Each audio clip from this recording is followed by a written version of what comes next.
Menyandang predikat sebagai pengayom masyarakat harusnya membuat polisi lebih bijaksana dalam bersikap. Namun, kenyataannya polisi kerap membuat warga menjadi korban lewat sederet aksi tidak terpujinya. Bahkan artis Sinta Bachir pun mengaku hidupnya kini tidak tenang karena kerap menerima ancaman pembunuhan dari mantan Kapolda Metro Jaya. Laporan khas redaksi menutup redaksi siang hari ini. Saya Syara Aryo, selamat siang dan sampai jumpa.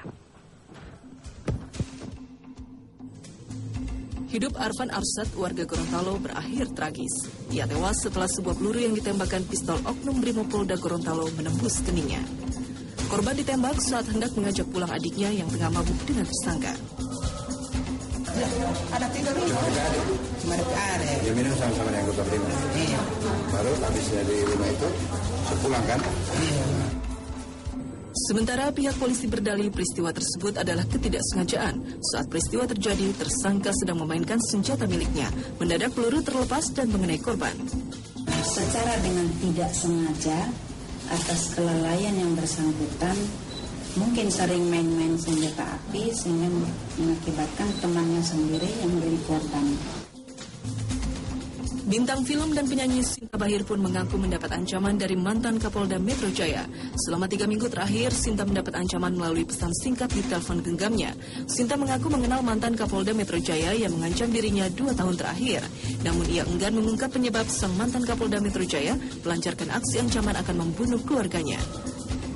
Kekerasan oleh oknum polisi sangat mungkin terpengaruh oleh lingkungan sehari-hari mereka yang mendapat pendidikan disiplin dengan keras. Ketika seseorang tumbuh dengan lingkungan yang keras, kemudian dia melakukan observasi pada lingkungan yang juga keras, pastinya itu jadi akan membentuk perilaku dia sehari-harinya. Perilaku kekerasan yang dilakukan oleh oknum kepolisian memang bukan hal baru. Dengan wewenang yang tidak dimiliki oleh warga sipil, seorang anggota polisi bisa saja merasa lebih kuat dibandingkan orang biasa. Memang sebenarnya ini juga kembali kepada personality masing-masing individu dari anggota kepolisian itu sendiri ya.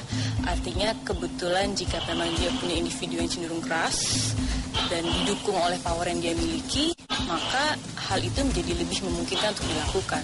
Tapi sebenarnya tidak semua orang mungkin akan melakukan seperti itu sih. Masa pendidikan polisi yang hanya 3 bulan dinilai menjadi penyebab belum terbentuknya mental, sikap, dan perilaku polisi untuk siap menjadi pengayom rakyat. Namun hal ini dibantah polisi. Ya tentunya dari tahun ke tahun kita membuat program penerimaan anggota Polri itu semakin baik. Yang kita rekrut nanti adalah orang-orang yang dianggap pilihan, baik secara performa maupun secara mentalitas. Kita harapkan tahun berikutnya dan tahun berikutnya sosok kepolisian negara Indonesia itu semakin baik. Sayangnya walau mengaku siap terjun ke masyarakat, kekerasan terhadap rakyat kecil yang dilakukan polisi masih saja terjadi. Tak ada salahnya jika polisi introspeksi diri agar tidak mudah terpancing emosi dan asal tembak serta main hakim sendiri. Tim Liputan Trans 7.